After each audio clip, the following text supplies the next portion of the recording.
नमस्कार विद्यार्थी मित्रांनो, आचार्य पदवी प्रवेश 2025-26 हे सुरू झालेले आहेत आणि या संदर्भातलं जे पत्र आहे ते संत गाडगेबाबा अमरावती विद्यापीठानं सगळ्या संशोधन केंद्राला पाठवलेलं आहे. तर सगळ्यात महत्त्वाचं म्हणजे काय की आचार्य पदवी प्रवेश करण्याबाबतच्या ज्या सूचना आहेत त्या सूचना नेमक्या काय आहेत आणि एक विद्यार्थी म्हणून संशोधन केंद्र प्रमुख आणि संशोधन केंद्राचे समन्वयक म्हणून आपल्याला नेमकं काय करायचं आहे. तर या संदर्भामध्ये 27 नोव्हेंबर 2025ला 639/2025चं पत्र विद्यापीठानं सगळ्या संशोधन केंद्राला पाठवलं आहे. तर या संदर्भातच माहिती आपण आज थोडक्यात पाहणार आहोत की या पत्राच्या अनुषंगानं नेमकं काय काय करायचं आहे. बघा की सगळ्यात महत्त्वाचं म्हणजे काय की विद्यापीठानं विषय न्याय संशोधन करणारे जे विद्यार्थी आहेत त्यांची सगळी इत्थंभूत माहिती जी आहे त्या वेबसाईटवर पोर्टलवर त्यांनी दिलेली आहे आणि तब्बल 27 नोव्हेंबर 2025 पर्यंत त्यांनी अपडेट केलेलं आहे. मित्रांनो, हे महत्वाचं आहे कारण याआधी असं होतं की यादी विद्यापीठामध्ये अपडेट नाही आहे, त्यामुळे कुठल्या मार्गदर्शकाकडे किती जागा आहेत हे आपल्याला नेमकं कळत नव्हतं. परंतु 27/11/2025 पर्यंत त्यांनी ही माहिती जी आहे तर ती अपडेट केली आणि याच्यामध्ये काही दुरुस्ती असले तर आवश्यक असणाऱ्या कागदपत्रासह PhD सेलला संपर्क साधावा असं देखील विद्यापीठानं या पत्राद्वारे सांगितलं आहे. अपेंडिक्स 11 प्रमाणे अद्यापपर्यंत ज्या संशोधन केंद्राने संबंधित विषयाचे मार्गदर्शकानुसार रिक्त जागा असतील, त्यानंतर त्या मार्गदर्शकाच्या अंडरमध्ये जेवढे लोक काम करत आहेत विद्यार्थी त्यांची माहिती असेल, ज्यांनी अद्यापपर्यंत अद्ययावत केले नाही म्हणजे अपडेट केले नाही, तर त्या सगळ्या संशोधन केंद्रांनी ज्यांनी केले नाही त्यांनी हे अपडेट करण्यासंदर्भातल्या सूचना विद्यापीठाने दिल्या होत्या. ठीक आहे. यानंतर मात्र सगळ्या प्रकारचे RRCचे जे शेड्यूल लागले, आपल्याला माहिती आहे आता RRCचे शेड्यूल लागलेले आहेत आणि त्यामध्ये आधीच्या विद्यार्थ्यांचे सिनॉप्सिसचं व्हायवा होणार आहे. त्याच्यामुळं विद्यापीठ जे आहे तर त्या विद्यापीठाच्या लेवलवर सगळ्या चांगल्या प्रकारची जी कार्यवाही आहे तर ती सुरू आहे. त्यामुळे आपल्या संशोधन केंद्रावर किती जागा रिक्त आहेत, 25-26चे प्रवेश प्रक्रिया नेमकं करण्याच्या संदर्भामध्ये नेमकं काय करायला पाहिजे. तर यामध्ये काय केलं त्यांनी की 17/2025 म्हणजे दिनांक 27 नोव्हेंबर 2000 पत्राच्या नुसार संशोधन केंद्रामार्फत सगळी प्रक्रिया पार पाडायची आहे आणि त्यांनी महत्वाची म्हणजे तारीख सुद्धा दिली आहे की सगळ्या प्रकारचे डॉक्युमेंट ऍडमिशन झाल्यानंतर 22 जानेवारी 2026 पर्यंत संत गाडगेबाबा अमरावती विद्यापीठाला सादर करायचे आहे.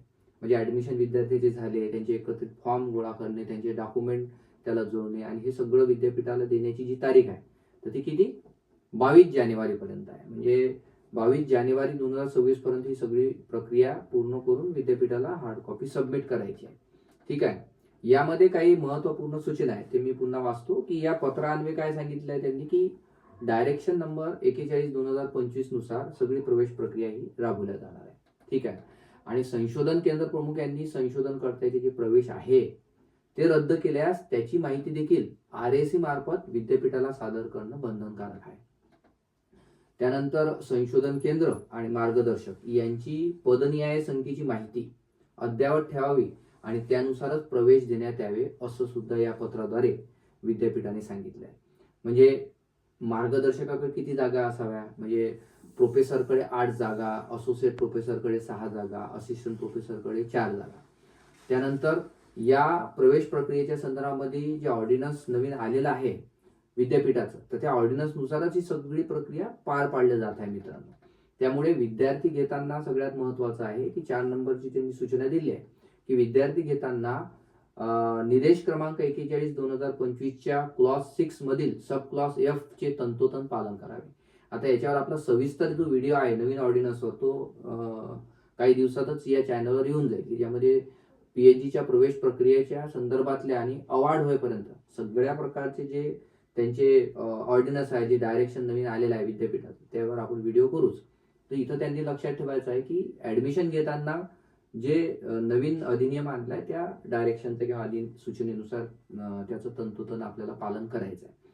डायरेक्शन नंबर 41/2025 मधील अपेंडिक्स 11 जे आहे त्यामध्ये सिरियल नंबर 13 नुसार संशोधन केंद्राने कार्यवाही करावी.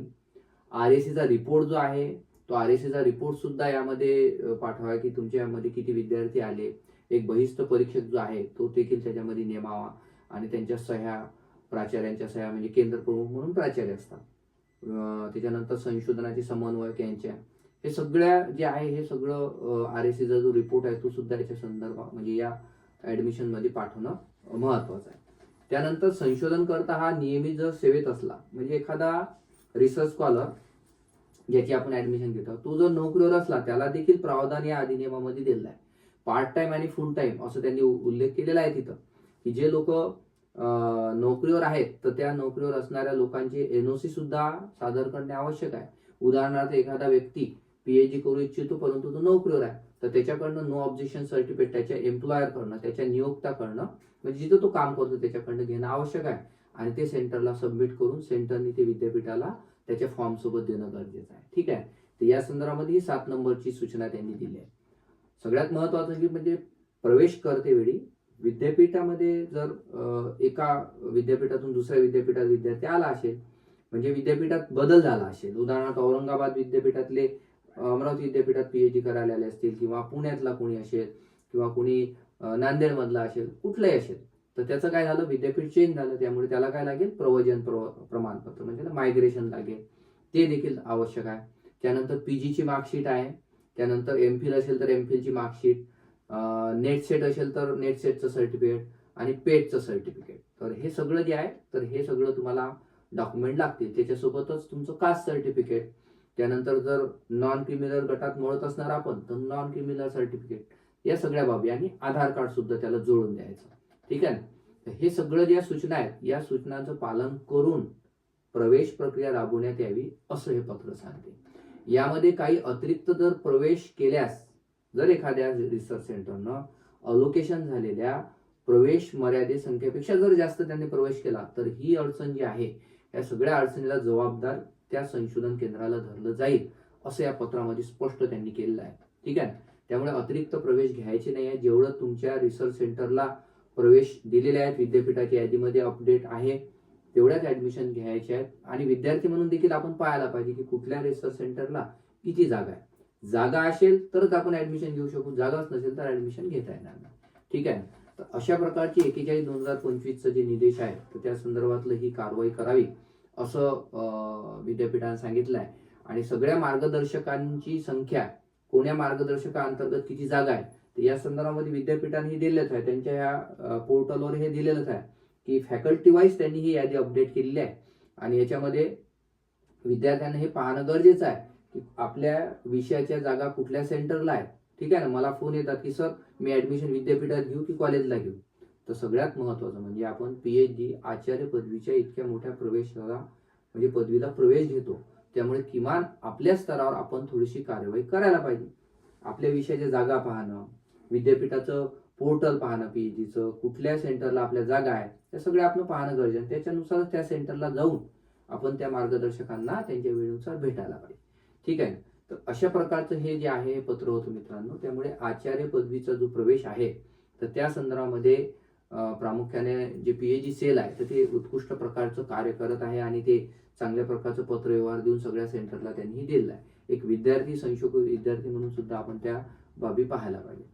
PhDच्या संदर्भामध्ये अजूनही काही माहिती असेल आणि नवीन जे ऑर्डिनन्स आहे आपलं त्या ऑर्डिनन्सवर सुद्धा एक सविस्तर व्हिडिओ आपला याच चॅनलवर येणार आहे. त्या ऑर्डिनन्स मध्ये सगळ्या प्रकारची प्रक्रिया त्याचे फॉर्मॅट असतील त्याची बाबी असतील हे सगळं आपण समजावून. धन्यवाद मित्रांनो. या चॅनलला अजूनही तुम्ही सबस्क्राईब केलं नसेल तर सबस्क्राईब करा जेणेकरून तुम्हाला सगळ्या प्रकारचे या संदर्भातले व्हिडिओ याची अपडेट मिळेल. धन्यवाद.